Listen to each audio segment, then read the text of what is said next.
좀 찾겠습니다. 로마서 12장입니다.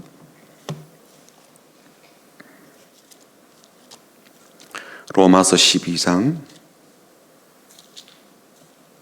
3절부터 8절까지 같이 보겠습니다. 로마서 12장이고요. 3절부터 8절까지 우리 같이 읽어보겠습니다. 함께 읽습니다. 내게 주신 은혜로 말미암아 너희 각 사람에게 말하노니 마땅히 생각할 그 이상의 생각을 품지 말고 오직 하나님께서 각 사람에게 나눠주신 믿음의 분량대로 지혜롭게 생각하라. 우리가 한 몸에 많은 지체를 가졌으나 모든 지체가 같은 기능을 가진 것이 아니니 이와 같이 우리 많은 사람이 그리스도 안에서 한 몸이 되어 서로 지체가 되었느니라. 우리에게 주신 은혜대로 받은 은사가 각각 다르니 혹 예언이면 믿음의 분수대로, 혹 섬기는 일이면 섬기는 일로, 혹 가르치는 자면 가르치는 일로, 혹 위로하는 자면 위로하는 일로, 구제하는 자는 성실함으로, 다스리는 자는 부지런함으로, 긍휼을 베푸는 자는 즐거움으로 할 것이니라. 아멘. 장마 기간이긴 하지만 내일이 가장 큰 더위가 찾아온다는 대서입니다. 지금도 우리가 비가 많이 내리고 어제는 바람이 엄청 또 불기도 했었죠. 이런 폭우와 장마 속에서도 큰 더위 속에도 건강한 좀 여름을 보낼 수 있도록 우리 앞뒤좌로 보시면서 인사하고 축복하도록 하겠습니다. 주님의 이름으로 축복합니다로 인사하겠습니다. 주님의 이름으로 축복합니다. 주님의 이름으로 축복합니다. 건강하게 여름을 잘 보내십시오. 한 번 더 인사할까요? 주님의 은혜로 오늘도 충만해지도록 주님의 마음으로 사랑합니다라고 인사하겠습니다. 주님의 마음으로 사랑합니다. 주님 마음으로 사랑합니다. 주님 마음으로 사랑합니다. 큰 탈이 없이 여름을 잘 보내시면 좋겠습니다. 지난주에도 이제 본문을 같이 보게 되었는데요. 지난주에는 은사에 대해서 이제 바르게 생각하고 지혜롭게 살자 그런 말씀을 우리가 들었습니다. 교회는 하나님의 이름으로 예수님의 이름으로 모인 공동체이지만 많은 지체를 가졌다. 그리고 하나님께서는 하나님의 가족인 이 교회를 위해서 각 지체들에게 나름 의미 있고 중요한 역할들을 맡겨주셨다. 그런 말씀을 들었습니다. 각자 맡은 역할이 다르고요. 중요하기 때문에 서로 시기하거나 질투하지 않는다. 혹은 서로 공격하지 않는다. 오히려 배려한다. 묵묵히 자기의 자리를 잘 지키면서 그를 감당한다. 그래서 교회 공동체는 함께라는 말과 서로라는 말을 매우 중요시 여긴다. 그런 말씀을 나누었습니다. 그런데 그렇게 이제 서로 또 함께하는 이 관계 속에서요, 각 지체에 주어진 역할이 다르고 또 주어진 은사가 다르기에 참 지혜롭게 올바르게 사용하는 것이 얼마나 중요한지 몰라요. 각기 역할이 주어져 있거든요. 그 역할을 참 지혜롭게 슬기롭게 온전하게 올바르게 사용을 해야 되는 거죠. 왜 그런가 하면요, 이 역할과 은사에 있어서 오용과 남용의 문제가 있기 때문에 그렇습니다. 오용이라고 하는 건 뭐냐면 원래 목적대로 사용하지 못하는 거죠. 잘못 사용되게 하는 그런 것이 바로 오용입니다. 남용은요, 은사의 다양함을 인식하지 못하고 혹은 한 가지나 몇 가지 은사면 집중하게 되거나 아니면 다른 은사를 무시하게 되거나 몇 가지 은사에만 과도하게 집중하게 되는 것을 이 남용이라 그렇게 표현할 수가 있을 거예요. 예를 들자면요, 우리가 먹는 약도 그러합니다. 약이 얼마나 중요합니까? 약이라고 하는 게 환자들에게 꼭 필요한 것이잖아요. 그런데 이 좋은 약도요, 오용하면 큰일 납니다. 위장약을 심장약으로 쓰면 안 되거든요. 진통제를 해열제로 쓰면 안 되고요. 바르는 약을요, 먹는 약으로 쓰면 안 되는 겁니다. 이게 오용이에요. 그리고 약이 잘 듣는다고 한꺼번에 약을 많이 털어놓으면 안 되거든요. 과용하면 남용하면 문제가 크게 발생하게 됩니다. 수면제를 과다 복용한다든지 진통제를 과다 복용하면 이제 문제가 생기고요. 아예 돌이킬 수 없는 지점까지 가게 되는 경우도 있게 되죠. 그러므로 이 은사, 하나님께서 주신 이 영적 선물도요, 적절하게, 바르게, 그리고 목적에 맞게 사용을 해야 된다는 거예요.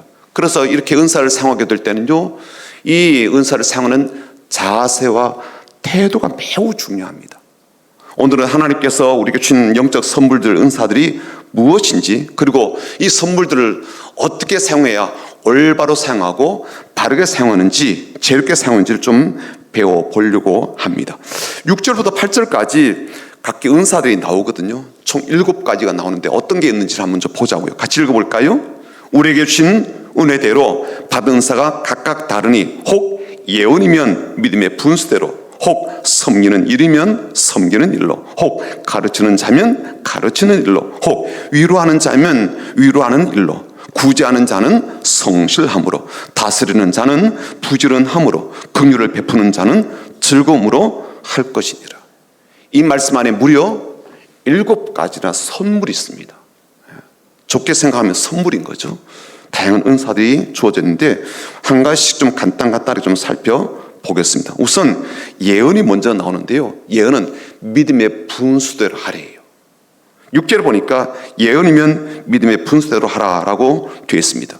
예언 그러면 일반적으로 우리는요, 미래를 좀 미리 내다보는 것, 그런 생각을 갖고 있죠. 그러나 여기서 말하는 예언은요, 그런 제한된 의미만이 아니에요. 달리 말하자면 하나님의 말씀을 깨닫는 것, 그리고 그 말씀을 많은 사람에게 가르치며 전파하는 것도 예언 가운데 다 포함이 됩니다. 그러니까 복음을 전하는 것, 전도도 예언이고요, 설교하는 것도 예언이 되는 겁니다. 그런데 이 예언을요, 믿음의 분수대로 하라는 거예요. 이게 무슨 말인가 하면, 신앙생활 하시는 분들 가운데 예언 기도를 한다라는 분들에게 가서 기도를 받는 일들이 종종 있더라고요. 우리 아이가 이번에 대학교에 합격할 수가 있겠는지, 사업을 시작하려고 하는데 이걸 해도 괜찮은 건지, 그 양반하고 동업을 해도 괜찮은 건지, 결혼하려고 하는데 해도 되는 건지, 무엇을 하려고 할 때마다 이걸 해야 되는지 말아야 되는지, 언제 해야 되는지, 이런 것들에 대한 결정이 늘 우리에게 어려움이 될 때마다 묻고 싶은 거예요. 알고 싶은 거예요. 지금 큰 어려움을 겪고 있는데 이거 해결할 수 있는 방법이 있는 건지, 풀어갈 수 있는 방법이 있는 건지 알고 싶거든요. 그러니까 답답한 마음 때문에 기도 많이 하는 분들을 찾아가서 이제 답을 얻으려고 해요. 저는 예언의 은사를 받은 사람들을 무시하거나 그분들을 폄훼하거나 공격하는 의도는 전혀 없습니다. 그러나 중요한 것은 우리가 좀 짚고 넘어가야 되겠는데요. 하나님요, 우리 개개인이 하나님의 말씀을 좀 직접적으로 읽고 묵상하고 듣고 알게 되기를 바랍니다. 그리고 그 말씀을요, 각기 자기에게 적용하고 그 말씀대로 살기를 하나님이 기대하시는 거예요. 이게 중요한 거거든요.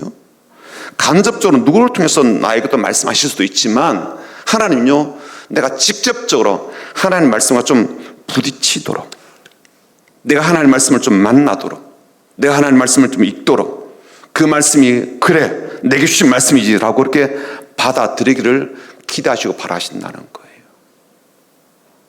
우리가 맞닥뜨린 이 문제를 어떻게 풀어가야 될지 그 해답을 얻고자 하는 목적에서 예언자를 찾아가고 신령하게 기도한다는 분을 찾아가서 해답을 준다라는 소문이 있는 거라는 사람을 찾아가서 그렇게 하는 것, 이걸요 완전히 배제하는 건 아닙니다. 그렇지만 하나님이 원하시는 게 있잖아요.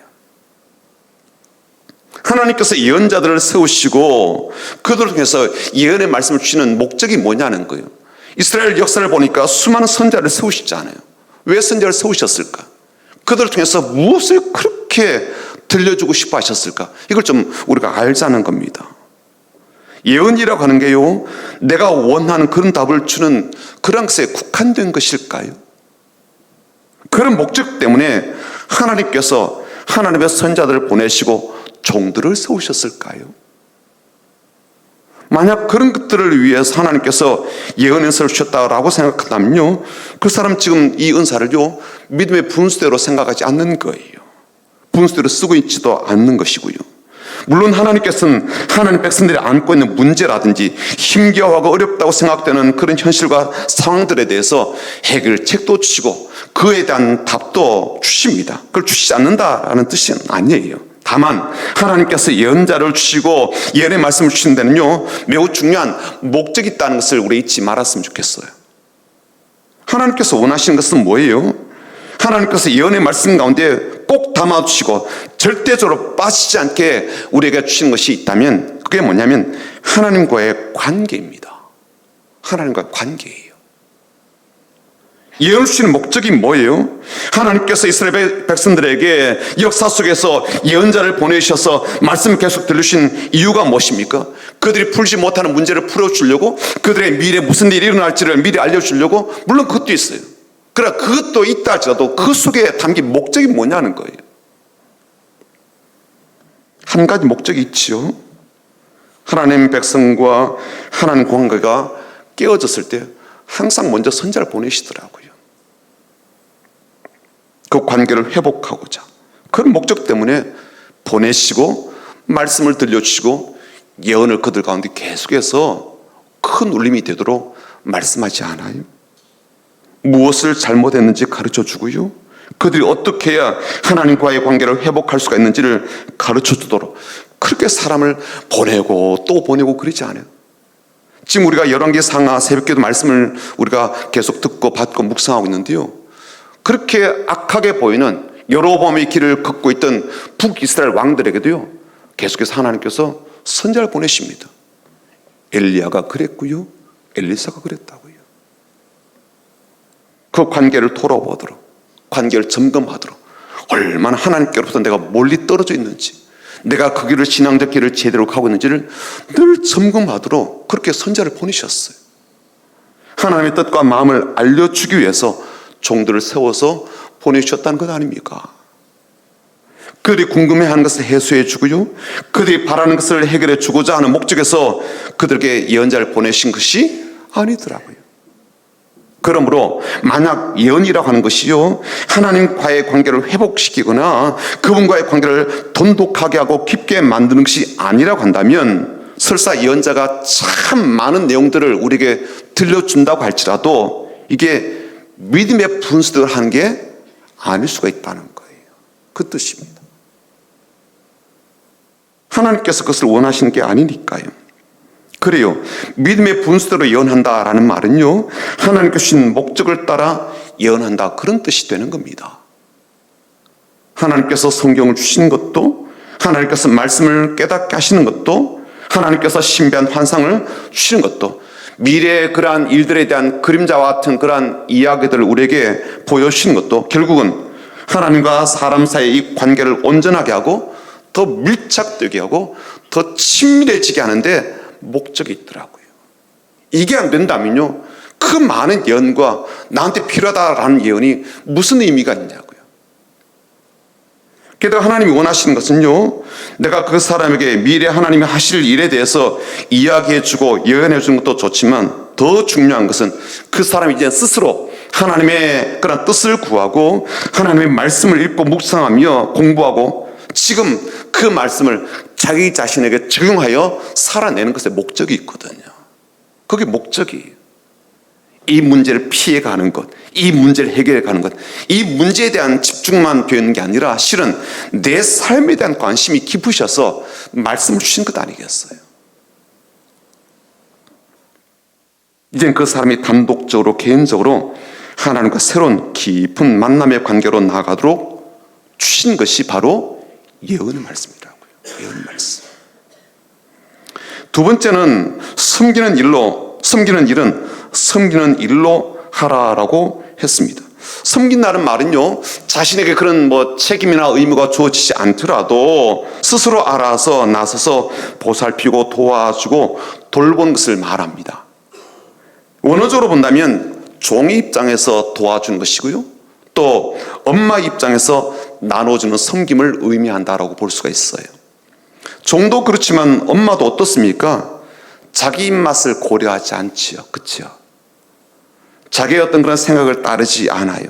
상대방의 입장을 생각하고요, 주인의 입장을 생각하고요, 가족의 입장을 생각해서 항상 모든 것들을 초래해 나가지 않습니까? 하나님께서 우리를 그런 섬기는 사람으로 부르셨다는 겁니다. 제가 책을 보니까 이런 내용이 있더라고요. 좀 공감이 되었는데 질문이 이렇습니다. 교회에서 제일 불쌍한 사람이 누구입니까? 라는 질문이에요. 어떤 사람이 제일 불쌍할까요? 가난한 사람? 아니면 몸이 굉장히 불편한 사람?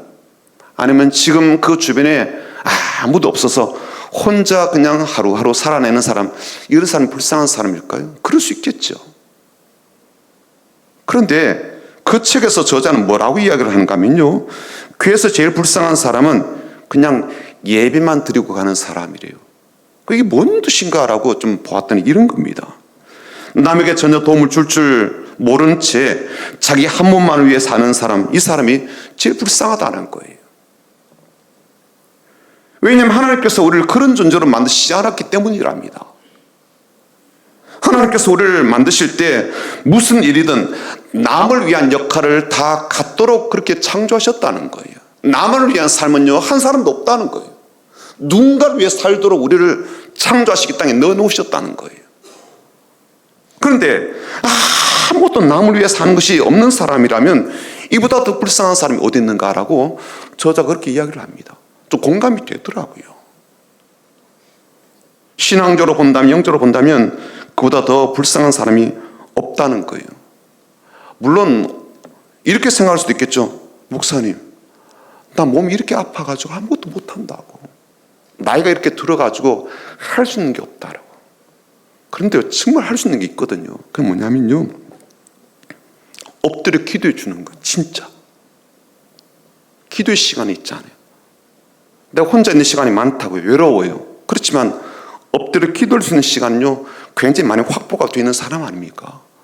누군가를 위해서 기도해 주는 게 얼마나 필요합니까? 정말 필요하거든요. 그리고 정말 진심을 담아서 기도할 수가 있고요. 이렇게 외로운 사람을 위해서, 이렇게 힘겹게 사는 사람을 위해서, 이렇게 어렵게 사는 사람을 위해서, 이렇게 아픔을 안고 있는 사람을 위해서 그 마음을 담아 기도해 줄 수 있지 않아요. 그래서 참 당연한 말이겠지만 섬기는 일은 그야말로 섬기는 마음으로 해야 된다는 거예요. 그렇게 할 때 우리는 제 역할을 잘 감당하는 사람이 될 것이며, 또 그렇게 할 때 하나님께서 우리를 통하여 다른 삶을 살리신다는 거예요. 다른 사람을. 내가 다 알지 못하더라도 누군가를 위한 그 기도를 통하여 그 사람을 살린다는 거 아닙니까? 세 번째, 가르치는 자면 가르치는 일로 하십시오라고 했습니다. 본문에서 말한 가르치는 일이다, 이 뜻은요, 지식의 전달이나 전수만을 의미하지 않아요. 삶의 모범이 되어 주어서 도전을 하고요, 마음에 새기도록 심어주는 것을 포함한 그런 뜻입니다. 하나님께서는요, 이 교회에 잘 가르치는 사람이 있도록 그렇게 말씀하셨어요. 왜 그런가 하면 교회는요, 가르치는 공동체이기 때문에 그렇습니다. 그래서 주님께서 제자들에게 마지막으로 남기신 말씀이 마태복음 28장 마지막 절에 나오거든요. 19절과 20절입니다. 한번 같이 읽어볼까요? 시작. 그러므로 너희는 가서 모든 민족을 제자로 삼아 아버지와 아들과 성령의 이름으로 세례를 베풀고 내가 너희에게 분부한 모든 것을 가르쳐 지키게 하라. 볼지어다 내가 세상 끝날까지 너희와 항상 함께 있겠다고 하셨다고요. 가르쳐 지키게 하래요. 그 주님께서 유언처럼 남기신 말씀입니다. 그래서요, 주님께서는 가시는 곳곳마다 복음을 계속 전해주셨죠. 들을 귀가 있는 그러한 사람들에게요, 진리를 가르치는 것을 마다하지 않으셨습니다. 심지어 제자들을 잘 훈련시켜서 너희들이 가서 가르쳐라 라고 그렇게 하시지 않았습니까? 그런데 여러분, 이 시대를 관통하는 정서 가운데 하나가요, 가르침을 받지 않으려고 하는 거예요. 그렇죠? 가르치는 거 굉장히 싫어합니다. 그 잔소리라 그래요. 누군가 나한테 교훈하려고 그러면요, 그만하라 그래요. 애들도 싫어합니다. 아이들도 그렇고 어른들도 그렇습니다. 그래서 이 시대의 흔한 증상 중에 하나, 현상 중에 하나가 가르치는 것이 점점 사라지고 있다는 거예요. 신앙의 기준을 가르치는 것, 신앙의 자세에 대해서 가르쳐주는 것, 해도 되는 것과 하지 말아야 될 것을 가르쳐주는 것, 열심을 내야 되는 것과 그리고 거리를 둬야 될 것에 대한 것들, 신앙적 개념에 대한 것들 가르쳐주는 걸요, 못해요. 할 수가 없다고요. 듣기를 싫어하니까. 저도 듣기 싫거든요. 저도요. 듣기 싫어요. 이 나이 되어서 누구한테 들어? 내 나이 60개인데 왜 내가 그 소리 듣고 사냐고요. 듣기 싫다니까요. 이런 시대적 현상을 우리가 알고 있으니까 누군가를 가르치는 게 쉽지가 않아요. 자꾸 그렇게 가르치려고 하면 내가 이것저것 해주던 것 이것도 안 할게요 이런단 말이에요. 교회 안 나온다 그러고요, 봉사 안 한다 그러고 막 그러니까 이제 그런 말 못하는 거예요. 그래서 교회 안에서조차도 가르침이 점점 사라지고 있다. 왜냐하면 가르치는 게 어렵기 때문에, 가르치는 과정 자체 속에 받아들이지 않으려고 하니까 가르침이 잘 일어나지 않는다. 그래서 가르치는 것을 하는 게 어려워졌다라고 저는 그렇게 생각이 됩니다. 오늘 말씀 보니까요, 이 가르침의 은사와 역할에 대해서 분명하게 말씀하시죠. 그 역할에 충실하도록 잘 가르치도록 말씀하셨어요. 그래서 목사가 있는 것 아니겠어요? 그래서 그렇죠. 목사가 있는 거고요. 또 누가 있습니까? 구역장도 있죠. 누가 있어요? 선생님들이 있잖아요. 이 말씀 우리가 좀 귀담아 들어야 될 말씀 아니겠어요? 내 기분에 따라, 내 감정에 따라 막 가르치는 것 절대 피해야 될 일입니다. 하지만 하나님께서 우리에게 주신 가르침이 있다고요. 가르쳐야 될 내용들이 있다고요. 그건요, 가르쳐야 되는 겁니다. 듣기 싫어해도, 그 아이가 듣기 싫어해도, 그 성도님이 듣기 싫어해도, 복음도 그 사람이 듣든지 아니 듣든지 어떻게 해요? 들려줘야 되죠. 그렇죠? 가르침은요, 그 사람이 받아들이든지 그렇지 않든지 가르쳐 줘야 되는 거죠. 네 번째, 위로하는 자면 위로하는 일로 하라라고 했습니다. 위로라는 말은요, 마음을 어루만져 주는 것을 의미합니다. 그래서 하나님께서 우리를 위로하실 때 진짜 우리의 마음을 이해하시고 아시기 때문에 그분이 우리의 마음을 이제 만져주시는 거거든요. 저는 어제 이제 로마서 말씀을 좀 보다가 마음에 또 새롭게 와닿는 그런 구절이 있었습니다. 잘 아시는 말씀인데 한번 좀 읽어볼까요? 앞에 이 말씀이에요. 로마서 8장 26절 말씀인데 같이 읽어보겠습니다. 이와 같이 성령도 우리 연약함을 도우시나니 우리는 마땅히 기도할 바를 알지 못하나 오직 성령이 말할 수 없는 탄식으로 우리를 위하여 친히 간구하시느니라. 이 말씀을 비춰보면요, 우리 모두가 안고 있는 두 가지 문제가 있어요. 하나는 뭐냐면 연약함의 문제입니다. 또 다른 것은요, 무지함의 문제예요. 연약함은 어떤 겁니까? 질병에 대해서 굉장히 연약하죠. 환경에 대해서 굉장히 연약합니다. 미국에서 뭐라 그랬더니요, 우리나라 막 주식이만 난리가, 그렇죠? 누가 뭐라 말만 해도요, 막 사회가 전반적으로 막 흔들립니다. 이게 환경에 대한 연약함이에요. 사람에 대해서 우리가 연약하죠. 돈에서도 연약하고요.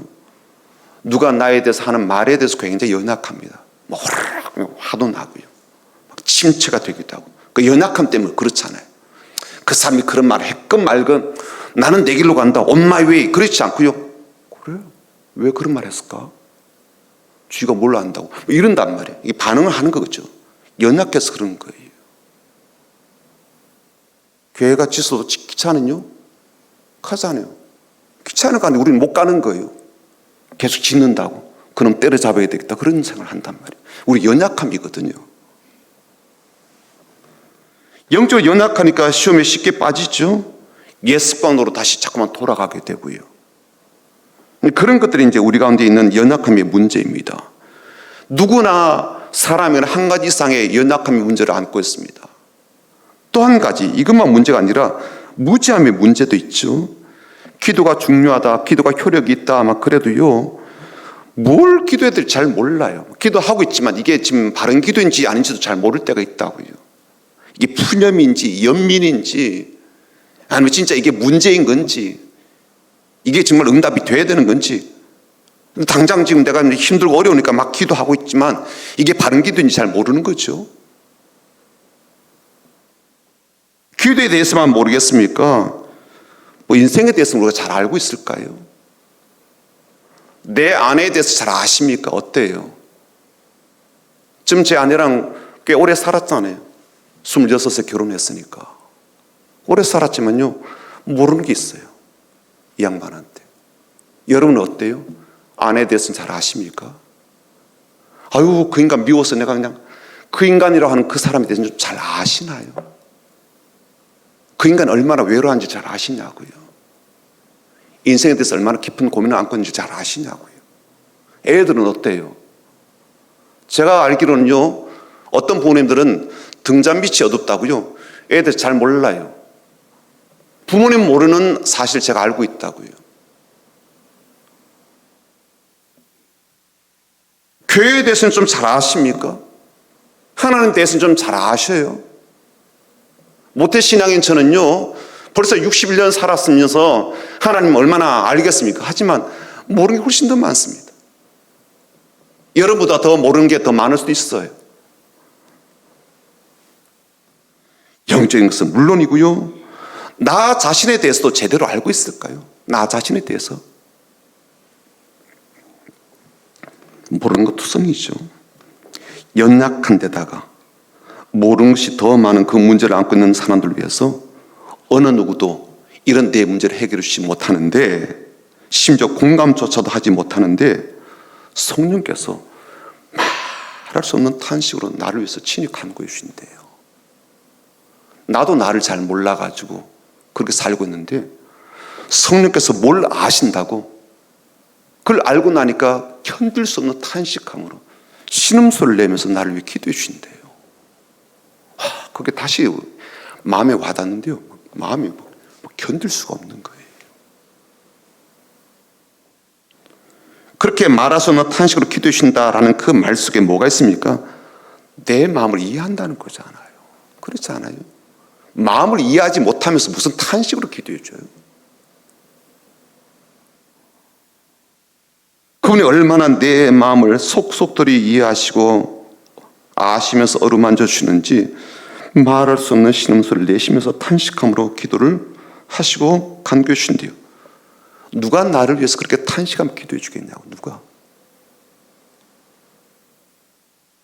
누가 나의 마음의 불안함을 속속들이 알고서, 나의 두려움의 근본적인 흔들림을 알고서, 나의 깊은 외로움을 알고서, 나의 오랜 근심과 걱정을 알고서, 그게 얼마나 삶에 힘겨움이 되는지를 알고서 그렇게 탄식하면서 곁에서 떠나지 않고 간구해 주겠냐고. 누가 해줍니까? 근데 성령께서 그렇게 주신다는 거예요. 그렇게 주니까 내가 연약함의 문제도 안고 있고 무지함의 문제도 안고 있지만 그럭저럭 살고 있는 건 아니겠어요? 그래서 아니, 자기 자신도 잘 모르는 사람이 뭐 그렇게 잘 산다고 하겠냐고요. 내가 얼마나 열심히 하면 내 삶을 그렇게 잘 살아낼 수가 있겠냐고요. 그런데 그분께서 뒤에서 말할 수 없는 탄식으로 신음소리를 내면서 나를 위해서 친히 간구해 주시니까 그래도 그나마 연약한 삶이고 무지한 삶이지만 그럭저럭 살아온 것도 아니겠어요? 그런 것 아닐까요? 우리 애들이 지 혼자 힘으로 살아내었을까요?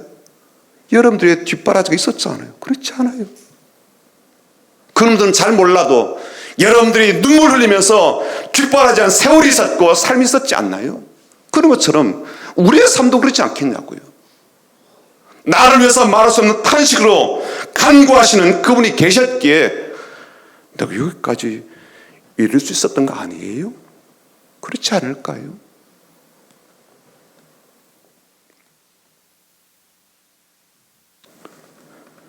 비록 그 성령께서 참 애썼다, 많이 힘들지, 내가 네 마음 다 알아, 네가 얼마나 고통당했는지 다 알아, 그런 음성을 들려주시지 않는다 할지라도, 그렇게 직접적으로 어깨를 토닥여 주시지 않는다 할지라도, 구체적으로 그렇게 해주시지 않는다 할지라도 이 말씀만으로도 얼마나 위로가 되는지 몰라요.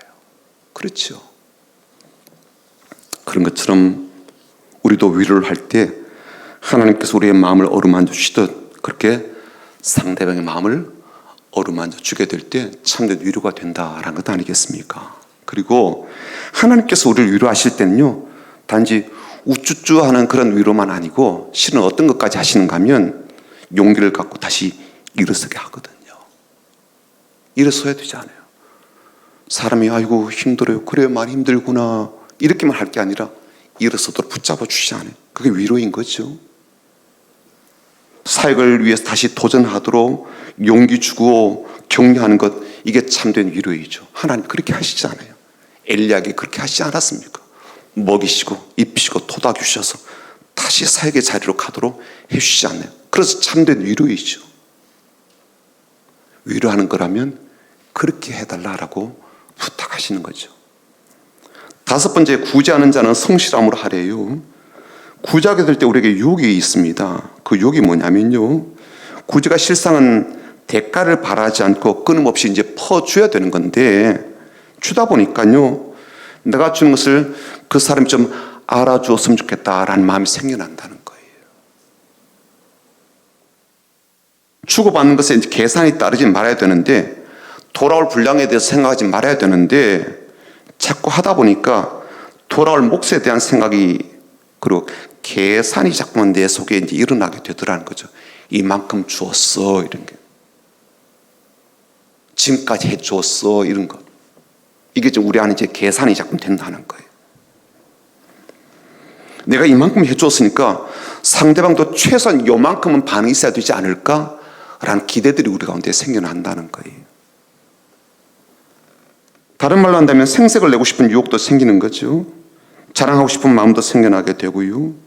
게다가 돌아오는 것이 없이 일방적으로 계속 퍼붓는 것만 하면요, 우리가 쉽게 지치기도 합니다. 언제까지 해야 될까? 우리 애들 언제까지 돌봐야 될까? 이런 것들처럼. 그래서 구제는 성실함으로, 신실함으로 꾸준함하는 게 참 어렵습니다. 특히 내가 도울 이유가 없는 사람, 도와줘도 한 푼도 건지지 못할 것 같은 사람, 잘해줘도 고맙다는 말을 잘 듣지 못할 그런 사람에게 지속적인 구제야말로 하나님이 참 기쁨으로 오랫동안 기억해 주실 일이라는 것을 우리가 알 필요가 있어요. 나눠주는 사람은 이 마음의 동기와 의도에 있어서 순수함을 잃어버리지 말아야 할 것입니다. 대가를 바라지 않는 순수함을 끊임없이 우리가 잘 견제해야 될 것이며, 상대방의 진심이 담긴 반응이 없다 할지라도 중단함이 없이 계속하는 이 초심을 잃어버리지 않는 것이 중요합니다. 여섯 번째는요, 다스리는 자는 부지런함으로 하래요. 리더는 지시하고 명령하고 말하고 앞서가며 나를 따르라 하는 그러한 사람을 생각하기 쉽습니다. 그러나 리더는 무엇보다도 자기 자신을 잘 다스릴 줄 아는 사람이어야 됩니다. 수신제가 지국 평천하라는 말이 있죠. 자기 자신을 먼저 다스리고 그 다음에 가정, 그 다음에 국가, 그 다음에 온 천하를 다스릴 수 있다고 했습니다. 자기 자신을 다스리지 못한다면 심지어 가족도 다스리기가 참 어렵죠. 그래서 리더는 게을러지지 않도록 끊임없이 자기 자신을 움직여야 됩니다. 다른 사람들보다 더 많이 움직여야 되겠죠. 다른 사람이 쉽게 포기하는 그런 일도 나는 부지런함과 열정으로 계속 달려가야 됩니다. 특별히 리더로서 부지런함을 우리가 잃어버리지 말아야 될 일이 뭐냐면 오늘도 새롭게 살아내는 일입니다. 어제의 삶으로, 어제의 습관으로, 어제의 방법으로 사는 게 아니죠. 새로운 생각과 새로운 방법과 새로운 길, 새로운 목표를 향해 열심을 내어서 달려가는 것, 그것이 바로 다스리는 자의 삶의 몫이라는 겁니다. 일곱 번째, 마지막으로는요, 긍휼을 베푸는 자는 즐거움으로 하래요. 긍휼이라고 하는 것은요, 창자가 끊어질 정도의 아픔을 안고 다른 사람을 불쌍히 여기는 그런 마음을 뜻합니다. 그의 아픔이 내 아픔으로 동화가 되고, 그 고통이 내 고통으로 동일시가 되고요, 그 슬픔이 내 슬픔으로 다가와서 그런 마음으로 그 사람을 대하고 도와주는 것, 이게 긍휼히 여기는 그런 마음입니다. 그런데 오늘 말씀은요, 긍휼을 베풀 때 즐거움으로 하래요. 이게 좀 이율배반적이잖아요. 남을 위해서 아파하는데 그 일을 즐거움으로 하라라는 것이 좀 역설적인 표현입니다. 그런데 이 말은 이런 뜻이에요. 참으로 다른 사람을 긍휼히 여기며 일을 하게 되면요, 그 안에 참된 기쁨과 즐거움이 차오르게 된다, 그런 뜻입니다. 이번에 여름 사역을 위해서, 또 특별히 청년들의 비전 트립을 위해서 많은 분들이 기도로 혹은 물품으로, 후원금으로 그렇게 섬기신 분들이 계십니다. 물론 그분들이 그런 정도의 여유가 있어서 그렇게 하실 수도 있겠지만, 그러나 대부분의 그러한 들으신 분들이 여유 있게 사시는 분들이 아니다라는 것을 제가 알고 있잖아요. 그런데도 그분들이 그렇게 하신 이유가 뭐겠습니까? 그 속에 기쁨이 있기 때문이죠. 그 속에 즐거움이 있기 때문에 그렇죠. 다음 세대를 생각하고 청년들을 생각하면서, 그리고 청년들이 가는 이 인도네시아 그 현장에 전달되기를 바라서 그렇게 섬기는 그런 후원 아니겠습니까? 그런데 그렇게 함으로써 내 안에 엄청난 기쁨이 생기는 거죠.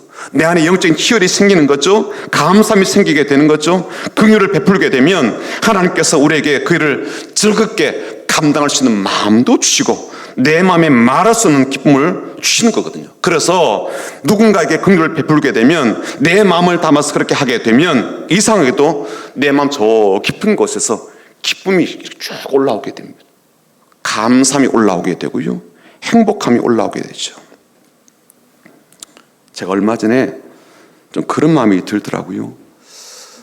이렇게 돌봐줘야 될 사람이 너무 많다. 그러니까 지친다라는 생각이 들더라고요. 살펴야 되고 챙겨야 되고 또 그 위에 후속 조치는 또 어떻게 되는가 계속 추적하면서 살펴야 되니까 이게 에너지도 계속 소모가 되고 시간적으로 너무너무 쫓기는 거예요. 난 참 시간이 부족하다, 시간이 너무 없다, 해도 이게 일이 끝나지 않는구나, 그런 마음 때문에 너무너무 지치더라고요. 그래서 하나님, 나 너무 지친다고, 너무 힘들다고 그랬더니 딱 한 말씀 하시는 거예요. 너무 또렷하게. 바꿔줄까 그러더라고요. 네가 그 사람 자리에 가고 그 사람을 너의 자리를 바꿔줄까, 그렇게 이야기하시더라고요. 그래요. 하나님께서 우리에게 주신 그 일들이 힘들 수 있어요. 어려울 수도 있고요, 지칠 수도 있고요, 나만 이루고 사나라는 마음이 들 수도 있습니다. 하지만 하나님께서는 나를 참 귀하게 생각하시고 의미 있게 생각하시고 너가 아니면 안 돼라는 그런 마음이 있으셔서 그런 역할을 주신 것이죠. 그리고 그 역할을 통해서 참된 기쁨을, 하나님만이 주시는 그 즐거움과 영적인 그런 복된 것들을 누릴 수 있도록 그런 일들을, 은사를 우리에게 주셨습니다. 사랑하는 성도 여러분, 오늘 우리가 받고 들었던 말씀은요, 우리에게 주신 각종 은사가 어떻게 쓰여져야 되는지, 그런 쓰이는 과정 속에 어떤 태도와 자세를 취해야 되는지를 우리가 배웠습니다. 하나님께서 각 사람에게 교회를 위해서, 다른 지체를 위해서 하나님의 선물과 능력을 주셨죠. 개인마다 한 가지 이상을 주셨습니다. 은사를 받은 대로 우리는 지혜로운 자세와 합당한 태도로 잘 사용하기를 주께서 기대하시고 바라시죠. 그렇게 살기를 주의 이름으로 축복합니다. 그러나 내가 만약 어떤 은사를 받았는지 잘 모른다면 하나님께 가르쳐 달라고 해야 되겠죠. 내가 발견할 수 있도록 눈을 열어달라고 기도하는 저와 여러분 되길 바랍니다. 그래서 우리 모두가 이 주신 은사를 따라서, 영적 선물을 따라서 많은 사람을 잘 섬기고 교회 공동체를 건강하게 세워가며, 우리 교회가 그래서 사랑의 공동체, 하나님의 마음이 모든 사람이 잘 흘러가는 그러한 공동체, 하나님의 나라를 이 사회와 이 땅 가운데 보여주는 그런 귀한 공동체가 되기를 주님 이름으로 축복합니다. 아멘. 아버지, 당신의 마음이 있는 곳에라는 찬양 같이 부르고요, 함께 기도하겠습니다.